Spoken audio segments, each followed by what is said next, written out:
Today, the 8th of January, would have been Stephen Hawking's 80th birthday, and Google decided to honor him by making him the subject of today's Google Doodle. They have produced a fantastic video, which in my mind represents Stephen really well. Stephen William Hawking was an English theoretical physicist, cosmologist, and author, who was the director of research at the University of Cambridge at the time of his death. He was born into a family of doctors in Oxford. He began his academic life in October 1959, at the age of 17, at University College, Oxford, where he got a first-class BA degree in physics. He began his graduate studies at Cambridge in October 1962, and in March 1966, he received his PhD in applied mathematics and theoretical physics, with a focus on general relativity and cosmology. Hawking, though, was diagnosed with a slow-progressing form of motor neuron disease in 1963. After losing his ability to speak, he communicated using speech-generating equipment, first with a portable switch and then with a single cheek muscle.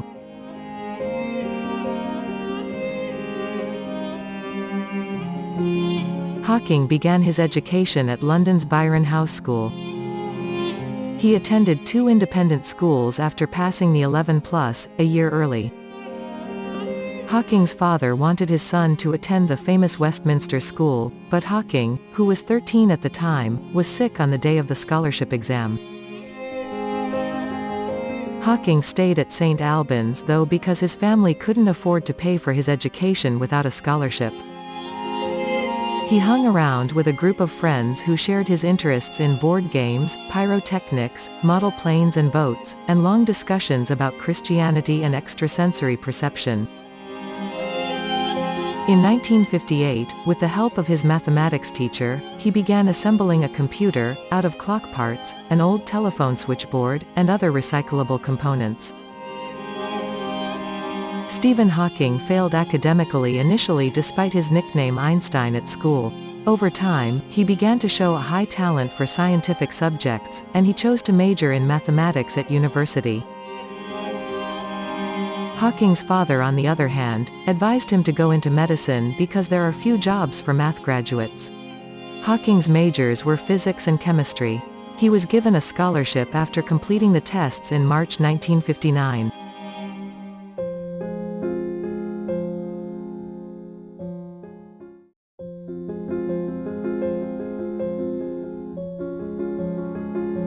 Stephen Hawking was named Lucasian Professor of Mathematics at Cambridge University in 1979. His advancement occurred at the same time as a health issue, forcing him to accept, albeit grudgingly, some home nursing services. Hawking, despite being an atheist, did not dismiss the possibility of a creator. He traveled widely to showcase his work, and reveled in late-night parties and dancing. He was made a Companion of Honor in the 1989 birthday honors. In the late 1990s, he reportedly refused a knighthood due to his opposition to the UK's funding policy in respect of science.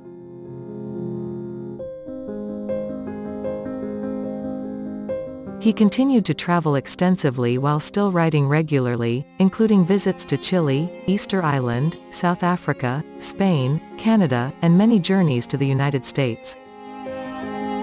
For practical reasons related to his infirmity, Hawking began flying by private plane, and by 2011, it had become his only mode of international travel.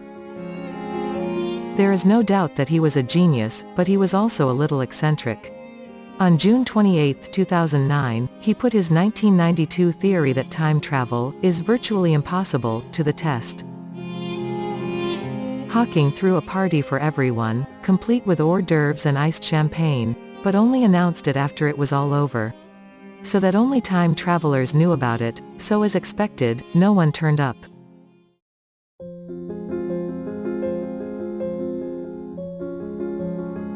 Jane Wilde, Hawking's first wife, was introduced to him at a party in 1962. Hawking was diagnosed with motor neuron disease the following year. His shorter life expectancy and physical disabilities made the pair aware of the problems that lay ahead, when they became engaged to marry in October 1964. On July 14, 1965, they married. They had 3 children together. By the time the 1980s arrived, Hawking's marriage had been troubled for several years. Hawking's religious beliefs clashed with her strong Christian faith, causing friction. Hawking required full-time nursing and care, after a tracheotomy in 1985, and in the late 1980s, Hawking developed fondness for one of his nurses, Elaine Mason. Hawking announced to his wife in February 1990, that he was leaving her for Mason. And thereafter left the family home.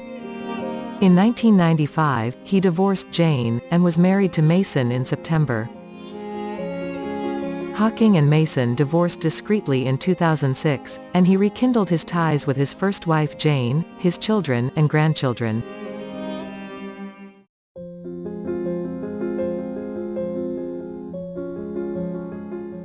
In a BBC interview in late 2006, Hawking confessed that one of his greatest unrealized dreams was to travel to space. Richard Branson offered Hawking a free space journey with Virgin Galactic, which he happily accepted. Stephen Hawking died on March 14, 2018, at the age of 76, at his home in Cambridge. He died peacefully, according to his family. On March 31, 2018, he had a private funeral at Great St. Mary's Church in Cambridge. Despite the fact that Hawking was an atheist, he was honored with a regular Anglican service. Following his cremation, a Thanksgiving service was conducted at Westminster Abbey on June 15, 2018, and his ashes were placed in the Abbey's nave, between the tombs of Sir Isaac Newton and Charles Darwin. What a fitting resting place. Thank you Google for honoring this colorful genius with one of your Google Doodles on his birthday. For any of you who have not seen it, here it is.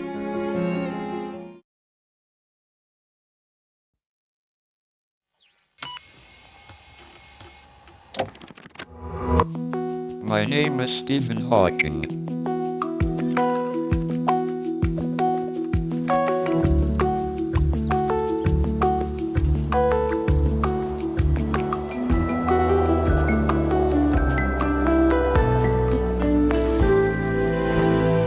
My expectations were reduced to 0 at 21. Everything since then has been a bonus.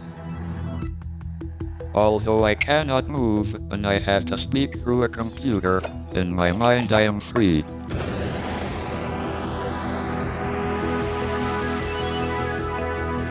I have spent my life traveling across the universe, inside my mind. My goal is simple. It is a complete understanding of the universe, why it is as it is, and why it exists at all. One of the basic rules of the universe is that nothing is perfect. Perfection simply doesn't exist. Without imperfection, neither you or I would exist. Black holes are not really black after all. They glow like a hot body, and the smaller they are, the more they glow.